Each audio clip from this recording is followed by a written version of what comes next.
Shalom kekasih Kristus, bagaimana kabarnya hari ini? Tentunya kabar baik bukan? Doa dan harapan saya, saudara dan kita semua tetap selaras dalam menjalani hidup keimanan kita. Para pendengar, renungan melekat dalam Tuhan, hal yang perlu kita jaga keselarasannya ialah iman dan keyakinan kita. Mari kita berdoa. Tuhan Yesus, pada kesempatan hari ini kami naikkan syukur kepadamu, kalau hari ini kami kembali dapat mendengarkan kebenaran firman-Mu. Terus Engkau hiasi hati dan pikiran kami dengan kebenaran firman-Mu, agar kami menjadi pribadi-pribadi yang memiliki iman yang kokoh dan kuat. Juga melalui kebenaran firman Tuhan inilah dapat membawa keyakinan yang kokoh akan janji-janji kebenaran firman-Mu. Tuhan, pimpin kami agar kami memiliki ketekunan dalam melakukan kebenaran firman-Mu. Dan jangan biarkan hati kami goyah sekalipun hal yang dijanjikan belum kami mendapatkannya. Tetapi biarlah kami terus memiliki satu keyakinan yang kuat untuk terus melakukan kehendak-Mu ya Tuhan. Sehingga kami memperoleh apa yang dijanjikan oleh Engkau itu. Terima kasih Tuhan Yesus. Ini doa dan permohonan kami alaskan dalam nama Tuhan Yesus kami berdoa. Amin. Melekat dalam Tuhan bertema iman dan keyakinan. Firman Tuhan terdapat dalam Ibrani 10 ayat 36. Demikian firman-Nya. Sebab kamu memerlukan ketekunan supaya sesudah kamu melakukan kehendak Allah, kamu memperoleh apa yang dijanjikan itu. Kekasih Kristus, sesungguhnya setiap orang memiliki rasa percaya diri, dan rasa percaya diri akan muncul apabila dirinya lepas dari berbagai tekanan seperti mengalami krisis keuangan, gagal dalam studi, masalah pekerjaan, menderita sakit penyakit yang tidak segera sembuh, atau mungkin kehilangan orang yang terkasih. Untuk tetap tegar dan kuat menghadapi semua pergumulan hidup ini, perlu iman dan keyakinan yang teguh dalam diri kita pada Tuhan. Kita sebagai orang Kristen terkadang dalam memahami iman dan keyakinan masih bias, padahal keduanya saling berhubungan.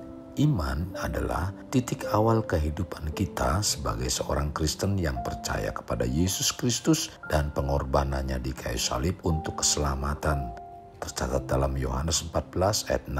Akulah jalan dan kebenaran dan hidup. Tidak ada seorang pun yang datang kepada Bapa kecuali melalui aku. Selain itu, Roma 10 ayat 9 mengatakan, jika kamu berkata dengan mulutmu, Yesus adalah Tuhan, dan percaya dalam hatimu bahwa Allah telah membangkitkan Dia di antara orang mati, maka kamu akan diselamatkan. Iman adalah langkah pertama yang penting untuk menyiapkan perjalanan hidup menuju kekekalan bersama Tuhan. Iman sesuatu yang penting. Menurut Alkitab, iman adalah syarat mutlak untuk mendapatkan anugerah keselamatan. Dalam Efesus 2 ayat 8-9 mengatakan, sebab karena kasih karunia kamu diselamatkan oleh iman. Itu bukan hasil usahamu, tetapi pemberian Allah. Itu bukan hasil pekerjaanmu. Jangan ada orang yang memegahkan diri. Tanpa iman, mustahil seseorang dapat berkenan kepada Allah. Dalam Ibrani 11 ayat 6 mengatakan, tetapi tanpa iman tidak mungkin orang berkenan kepada Allah. Sebab barang siapa berpaling kepada Allah, ia harus percaya bahwa Allah ada dan bahwa Allah memberi upah kepada orang yang sungguh-sungguh mencari Dia. Tanpa iman, kehidupan rohani kita mati. Dalam Roma 1 ayat 17 dengan jelas mengatakan, sebab di dalamnya nyata kebenaran Allah yang bertolak dari iman dan memimpin kepada iman. Seperti ada tertulis, orang benar akan hidup oleh iman.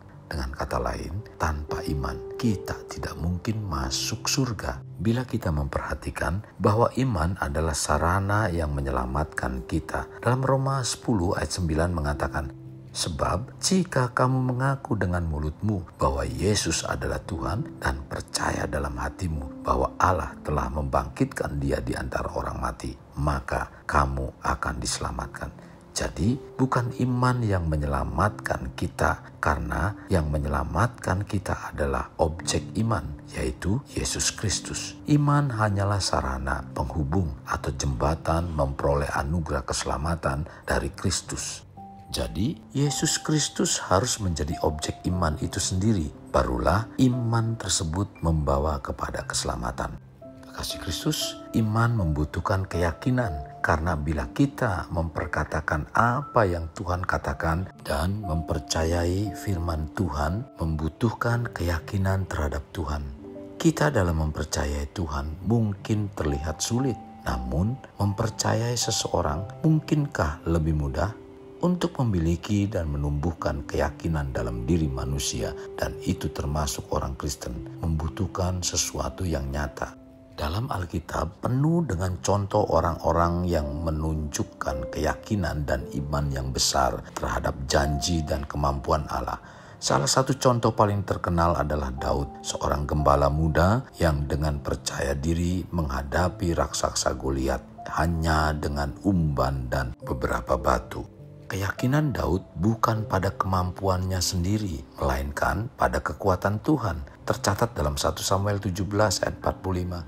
Tetapi Daud berkata kepada orang Filistin itu, "Engkau mendatangi aku dengan pedang dan tombak dan lembing. Tetapi aku mendatangi engkau dengan nama Tuhan semesta alam, Allah segala barisan Israel yang kau tantang itu." Demikian halnya dengan Abraham. Ia mempunyai keyakinan terhadap janji Allah sebagai milik kebenarannya. Tercatat dalam Kejadian 15 ayat 6. Jadi antara iman dan keyakinan bekerja sama dalam kehidupan kita sebagai orang percaya. Kekasih, saat kita memiliki keyakinan pada janji-janji Tuhan dan menaruh iman kita pada kemampuannya, kita dapat mengalami kemenangan dalam kehidupan kita sebagai orang Kristen. Hal ini sebagaimana dikatakan dalam Roma 8 ayat 28. Kita tahu sekarang bahwa Allah turut bekerja dalam segala sesuatu untuk mendatangkan kebaikan bagi mereka yang mengasihi Dia, yaitu bagi mereka yang terpanggil sesuai dengan rencana Allah. Kekasih, janji firman Tuhan ini memberikan kita keyakinan bahwa dalam keadaan sulit, Tuhan bekerja demi kebaikan kita. Ketika kita beriman pada janji-janji Allah, kita dapat menghadapi tantangan apapun dengan keyakinan. Dan kita mengetahui bahwa Dia menyertai kita dan akan membawa kita kepada kemenangan. Untuk bertumbuh dalam iman dan keyakinan, kita harus sungguh-sungguh mengembangkan hubungan kita dengan Tuhan. Mengembangkan iman dan keyakinan bukanlah peristiwa satu kali, melainkan proses yang berkelanjutan sepanjang perjalanan hidup kekristenan kita. Saat kita bertumbuh dalam hubungan kita dengan Tuhan, iman dan keyakinan kita harus melimpah ke dalam setiap aspek kehidupan kita.